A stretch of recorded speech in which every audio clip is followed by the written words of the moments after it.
So, um, have you ever been scrolling online, just browsing, and you feel that familiar tug? What kind of tug do you mean? Like seeing something you immediately click with. Exactly.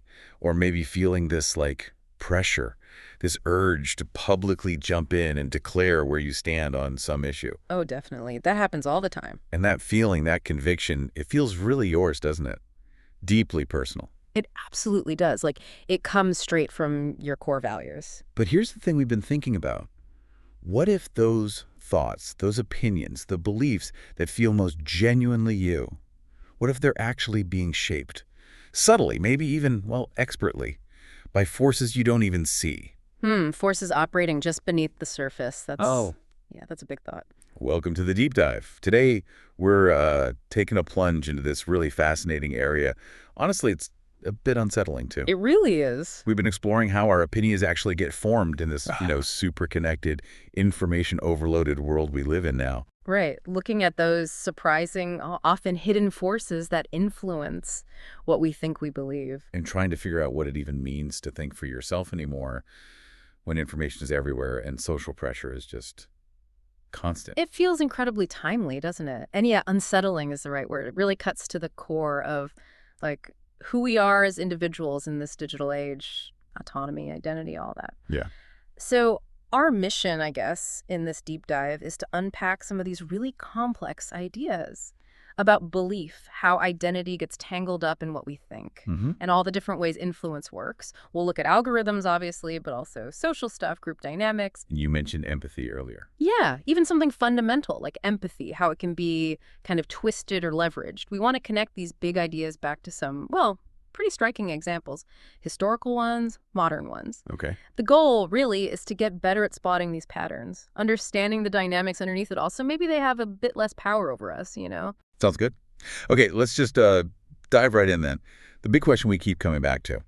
In today's world, all this information flying around, are our opinions really truly ours? Right. That fundamental question. Or are they mostly, maybe significantly just the result of outside forces, like algorithms feeding us stuff or hearing the same message over and over, just social pressure? It's easy to just assume we're rational, right? That we weigh things up, make conscious choices about what we believe. That's the default. Sure, that's how it feels. But when you really look closely at how information systems are built now, and you add in what we know about psychology, well, the evidence points pretty strongly the other way. Meaning? Meaning our opinions seem to be shaped way more by these external forces than by some kind of pure independent thought process. It's uncomfortable, yeah, but I think we need to face it. Okay, so if we're talking about external shaping, especially online, algorithms have to be the starting point, right? We use them constantly, but their influence is, it's deeper than just showing us the next cat video. Oh, absolutely. Way deeper.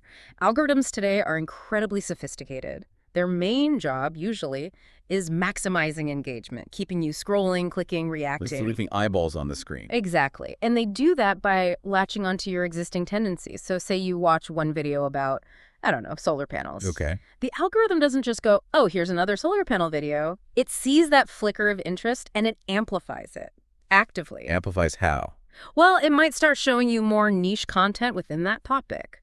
Or maybe stuff with a stronger emotional angle, or even push content that's like more extreme or biased about alternative energy. It's not just reflecting your interest, it's actively directing it. So that casual click wasn't just noted, it was like the start of a training program for my brain. That's a really good way to put it. Yeah, it's this constant feedback loop. Every single interaction, how long you watch something, what you comment on if you share it, even how fast you scroll past something else. All data points. All data points. Telling the algorithm what grabs you. And it uses that data constantly to refine what it shows you next, feeding you more of whatever worked. It's not passive delivery at all. It's active. It's dynamic.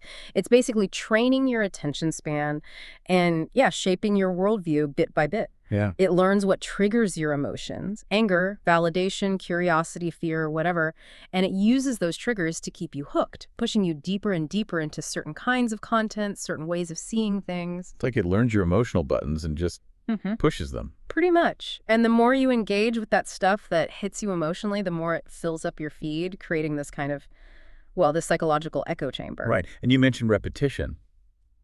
this constant exposure ties into something psychological, right? Yeah. The mere exposure effect. Exactly. It sounds simple, but it's incredibly powerful. Repetition makes you believe things, basically, Mhm. or like them. That's the core idea, yeah. Study after study shows that just being familiar with something makes you like it more. If you're exposed to something over and over, it could be a song, a brand logo, a political slogan, even just a face, you tend to develop a more positive feeling about it. Even if you didn't like it at first, or felt neutral. Yeah, even then. Yeah. It sort of bypasses your critical thinking brain and works on a more gut level, a subconscious thing. Okay, that explains why I sometimes end up humming songs I initially hated after hearing them on the radio a million times. Exactly. The radio industry knew this, maybe intuitively, for decades. They didn't just play songs that were popular, they often created popularity through heavy rotation. They'd tell you what's charting, reinforce the idea that this song is big, and the sheer repetition makes it feel familiar, and then that familiarity turns into liking, or at least acceptance. Chart success isn't always just reflecting taste, it's often manufacturing it.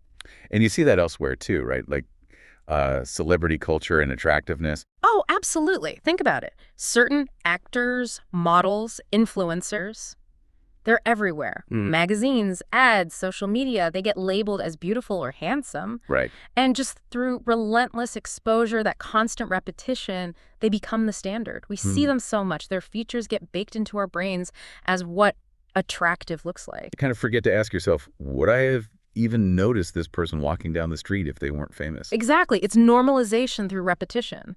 And it works for ideas too, not just faces or songs. If you see the same political talking point, the same claim about a social issue, the same narrative about some public figure repeated endlessly across different platforms, different accounts. Even if you don't actively think, is this true? Right. Even if you don't fact check it, the sheer frequency makes it start to feel true, or at least plausible. Familiarity gets mistaken for credibility. It seeps in.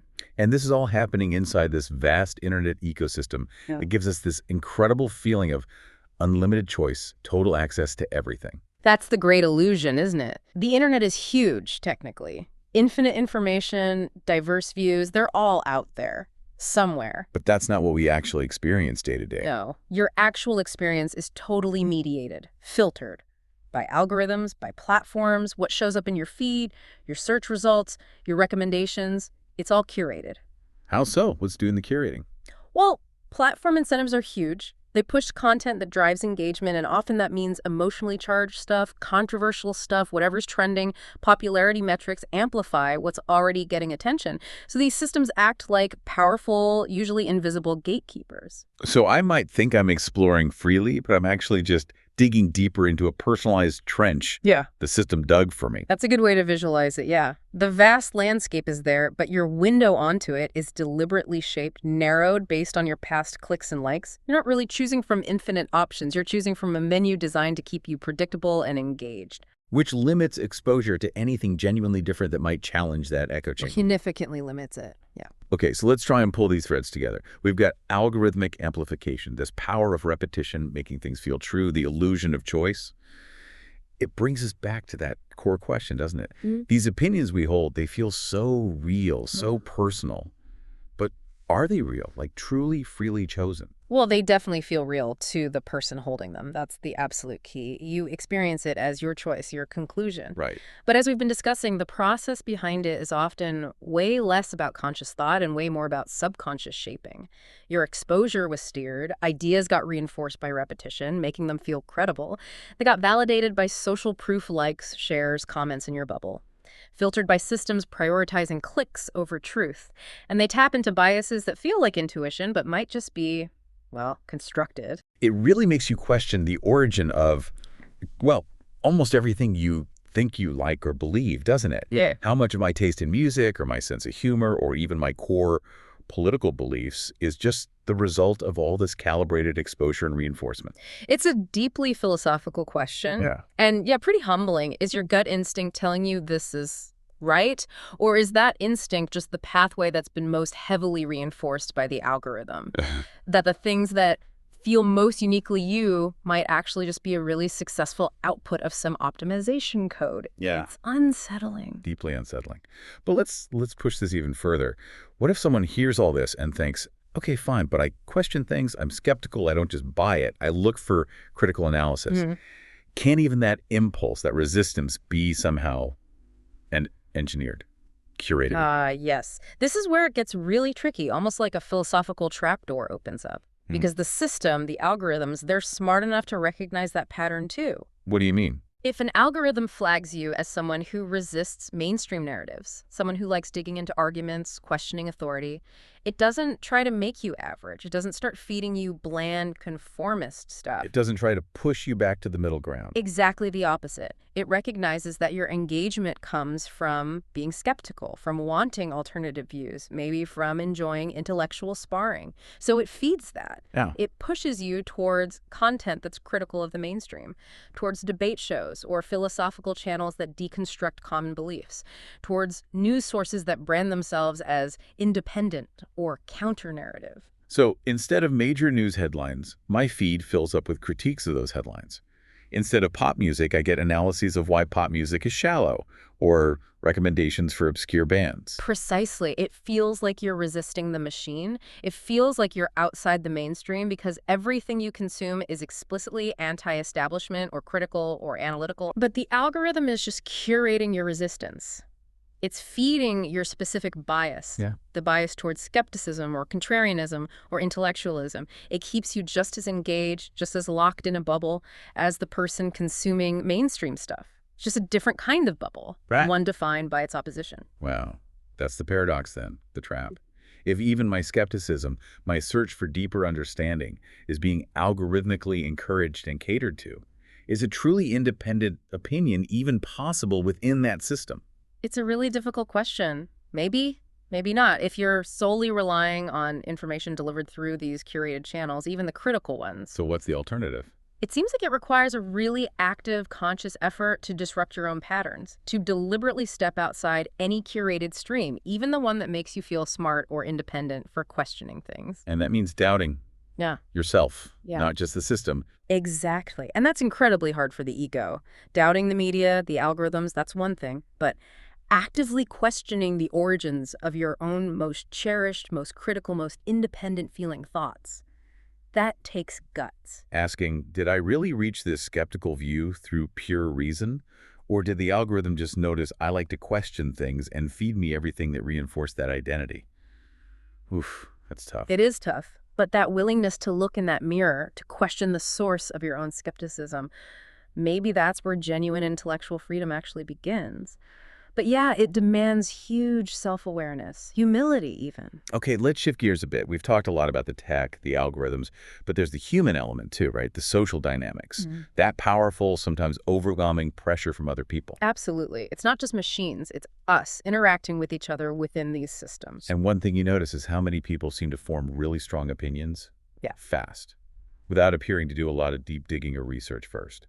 Oh yeah, that's everywhere online, isn't it? And increasingly in offline chats too. People develop these incredibly intense, emotionally charged opinions based on, well, pretty thin foundations sometimes. Like what kind of foundation? It could be just seeing the same headline over and over, or a viral meme, an emotional story that pulls at the heartstrings. Or sometimes it's just absorbing whatever their friends think or their online group believes. Like social osmosis, you know? And they state these opinions with such certainty, such conviction. Yes, and that's where you bump into things like the Dunning-Kruger effect. Ah, right, where the less you know, the more confident you are. Basically, yeah. It's that cognitive bias where people with low competence in an area tend to overestimate their understanding while experts often underestimate theirs. You see it constantly. Someone reads maybe 2 articles on a super complex topic, economics, public health, whatever, and suddenly they're online, confidently, sometimes aggressively, laying down the law, mistaking that surface-level skim for real expertise. While the person who's actually spent years studying it knows just how complicated it is, how many unknowns there are, and might be much more cautious about making sweeping statements. Exactly. Real understanding often brings humility and awareness of nuance, but in a lot of social spaces today, especially online, that caution, that nuance, it gets punished. Punished how? Like you're seen as wishy-washy, a fence-sitter. Precisely that. There's enormous cultural pressure now to have a firm, declared stance on almost everything that pops up. If you say, I'm still reading about that, or I don't feel I have enough info yet to really judge. I don't like that. No, you risk being seen as weak or uninformed or maybe indifferent, or even worse, like you're secretly complicit with the wrong side because you didn't immediately condemn it loudly enough. It feels like having strong feelings gets confused with having strong values. So if you're being thoughtful and holding back, it looks like you don't care. That's a really sharp insight. Yeah. The careful act of withholding judgment until you understand better is often misread as a moral failing. And this whole pressure cooker environment, it's perfect for the rise of, well, what people call virtue signaling. The performance of righteousness, making sure everyone sees how good you are. It's a huge dynamic, especially amplified by social media. These platforms reward public displays. Outrage gets clicks, performative empathy, loudly showing how much you care, often about something happening far away, gets likes and shares. And publicly declaring you're on the right side of whatever the current issue is, that solidifies your place in your chosen group. It's like wearing a badge. So it becomes less about actually being good or thoughtful and more about being seen as good by the people whose opinions you value, your tribe. Pretty much. It gets deeply tangled up with group identity and protecting your self-image within that group. Your opinions stop being just ideas. They become signals of loyalty.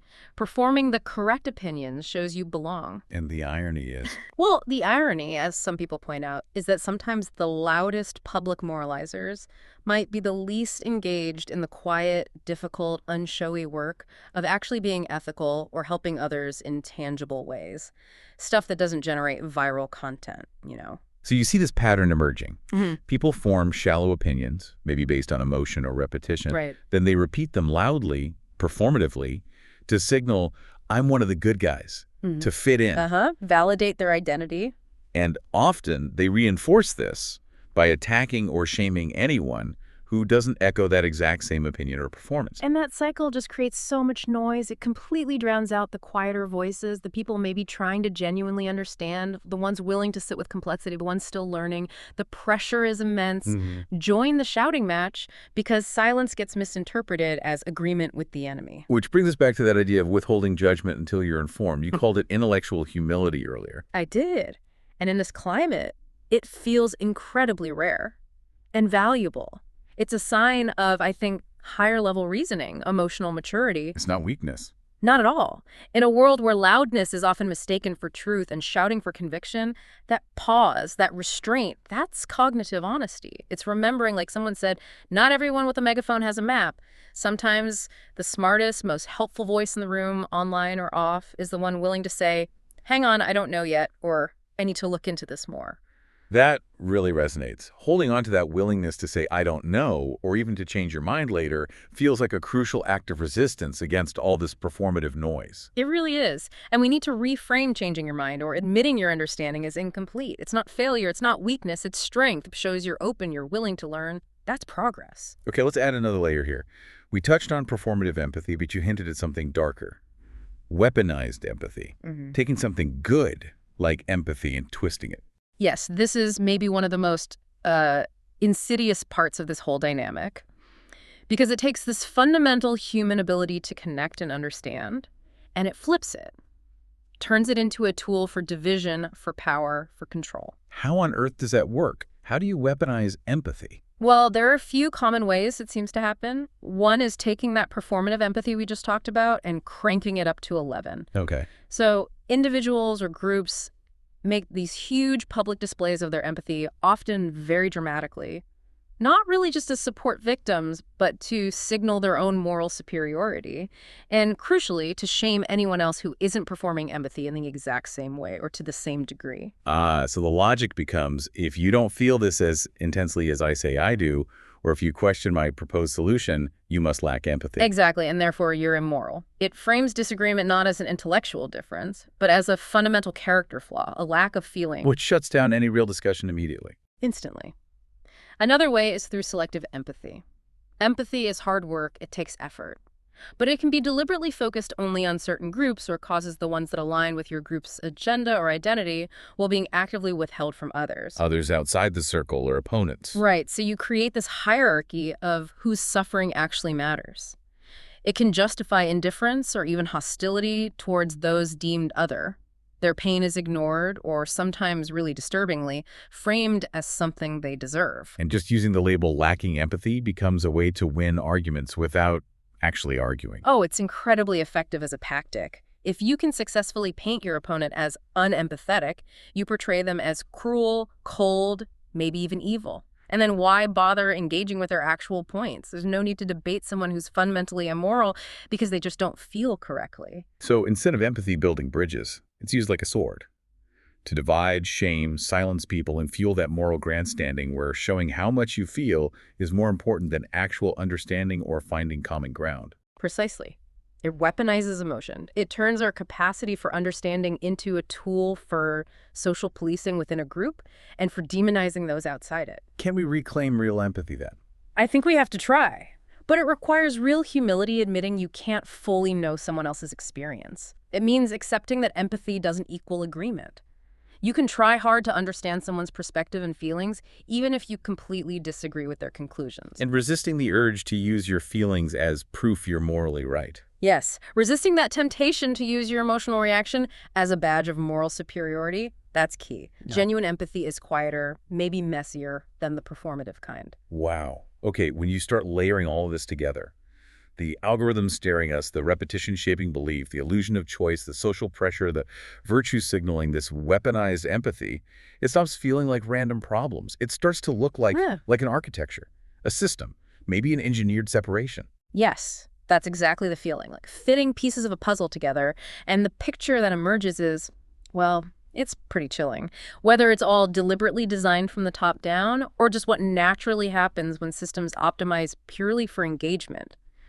The result is incredibly effective at dividing people and potentially controlling them.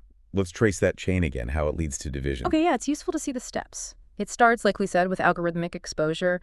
The system hooks you with something, an interest, an emotion, a fear, feeds you content designed to trigger you, keep you clicking, creates your personalized info stream. Got it. Then repetition within that stream creates cognitive bias. Right. You see the same angles, the same emotional framing over and over in your curated world. The illusory truth effect kicks in. Ideas start feeling familiar, and familiarity feels like credibility. I keep seeing this. Must be true. And that bias starts building a belief system. You internalize it. Yep. Your mind starts organizing itself around this filtered information. It becomes your framework for understanding things. And this is where identity gets really tied in. It goes from, I think this is true, to, I am the kind of person who believes this. Yeah. Your identity fuses with your stance. Okay, identity formed. Then the system helps you identify the opposition. Absolutely crucial step. The algorithm learns not just what you like, but what outrages you. It starts feeding you examples of the other side, often caricatures, straw men, stuff designed purely to make you angry or scared. This solidifies your us by defining a clear them. And us versus them thinking inevitably creates conflict. Because now, your identity, your sense of self, your belonging, it's all tied up with your group. So any challenge from them feels like a personal attack. Disagreement isn't just intellectual anymore, it feels existential. And the online world makes that conflict easier, maybe nastier. For sure. Anonymity, distance. It lowers inhibitions. And this constant tribal warfare online, it's incredibly engaging. Anger, outrage, they keep eyes glued to screens. Platforms thrive on it, even if unintentionally. So the end point of this whole chain is engineered separation, division. Whether planned or emergent, yeah. You end up with a fragmented population, people stuck in their tribes, fed by their curated streams, defined by their performative identities, locked in constant battle with other tribes. And this division, it works as a very effective form of soft control. Soft control, meaning not like tanks in the streets. Exactly. If a population is busy fighting amongst itself, consumed by tribal conflicts, they're much easier to manage, aren't they? Their energy is focused sideways, at each other, not upwards, questioning the power structures, the platforms, the systems doing the shaping. If I think the real problem is those idiots in the other echo chamber, then you're probably not examining how your own echo chamber got built or who benefits from keeping you angry and fighting in there.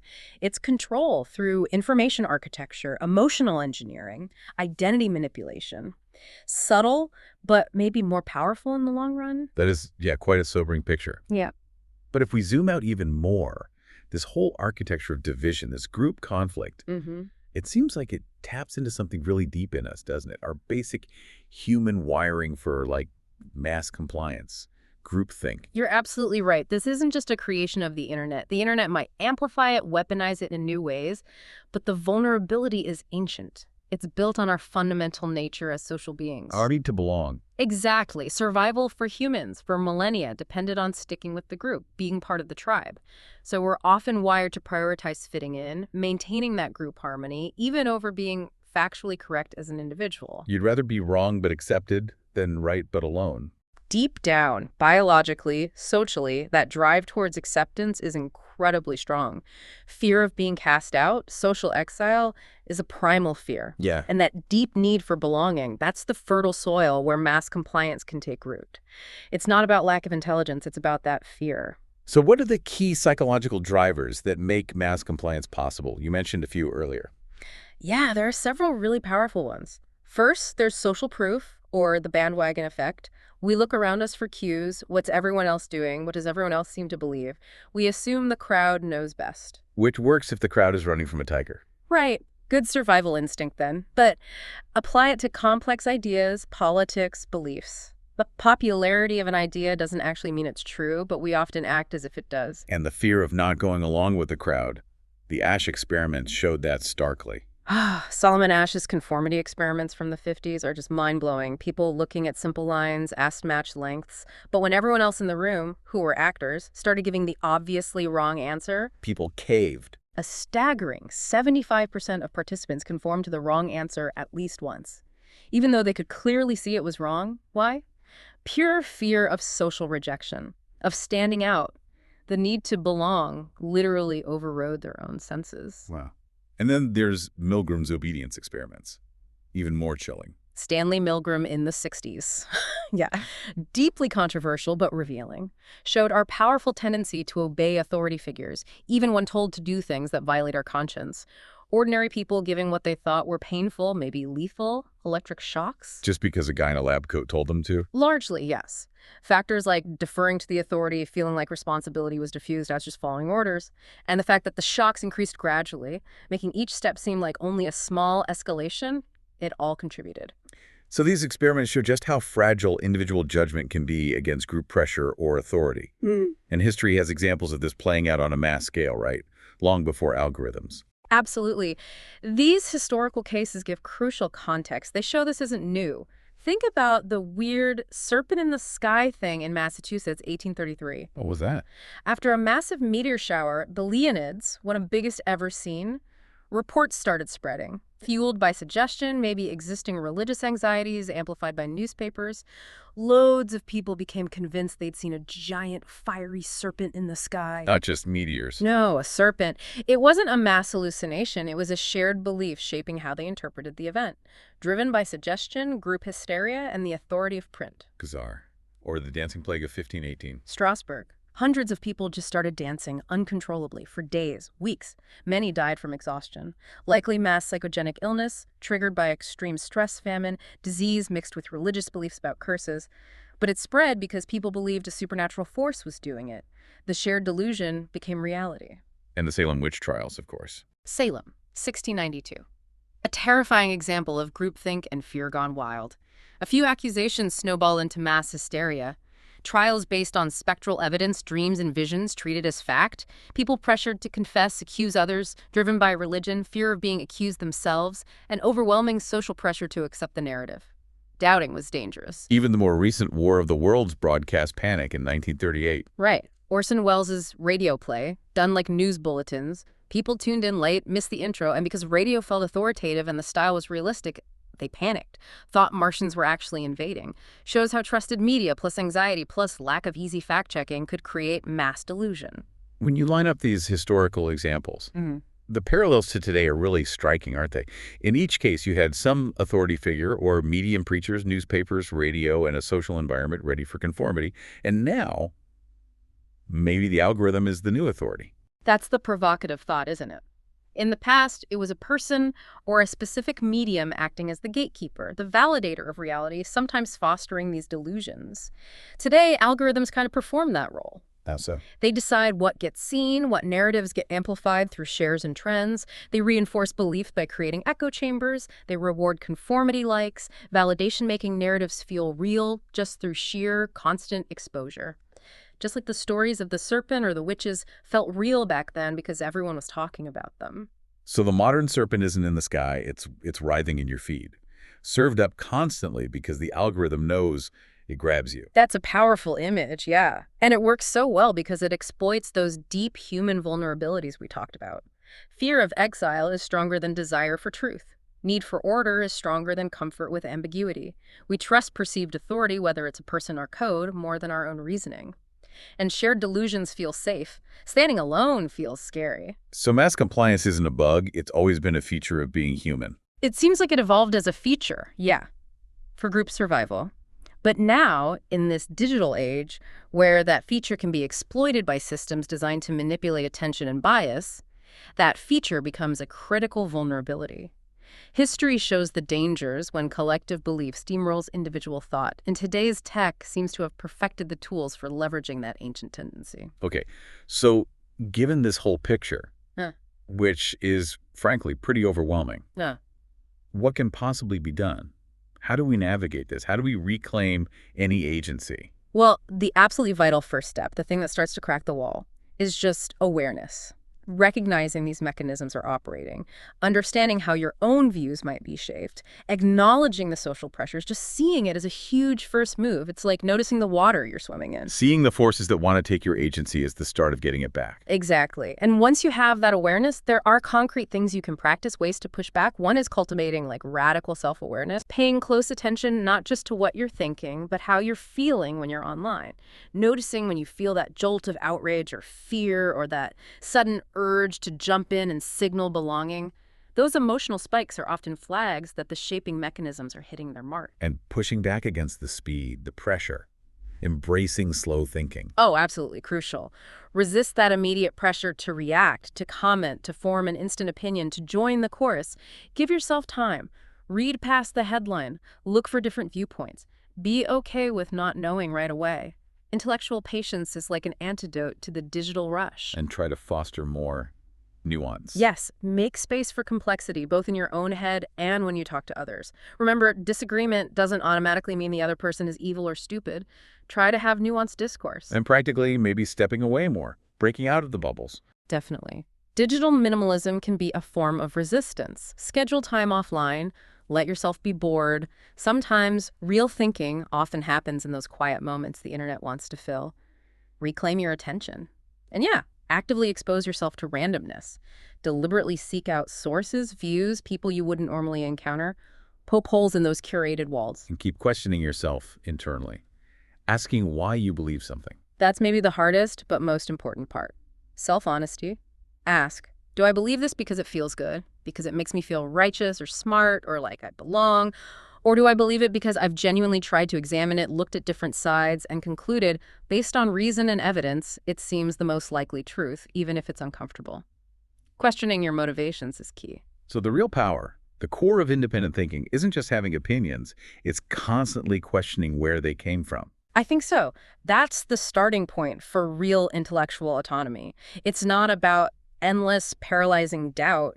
It's about the active, ongoing process of examining the foundations of your own thoughts, questioning what you believe, why you believe it, and maybe even questioning your own process of questioning to make sure you're really seeking understanding and not just settling into a comfortable, prepackaged skeptic identity the algorithm likes. That awareness, that willingness to question the source, Yeah. that feels like the essential tool. It really does. It's how you start shifting from just being a passive receiver of whatever reality gets curated for you to being an active participant in building your own understanding. Well, we have covered a lot of ground today, a real deep dive, from how algorithms subtly shape us, through repetition and curated feeds, to the social pressures pushing performative opinions and tribalism, how empathy itself can be weaponized. Right, the weaponization piece is key. And connecting it all back to these deep human tendencies for mass compliance we see throughout history. Recognizing these forces, understanding how they tap into our basic human needs.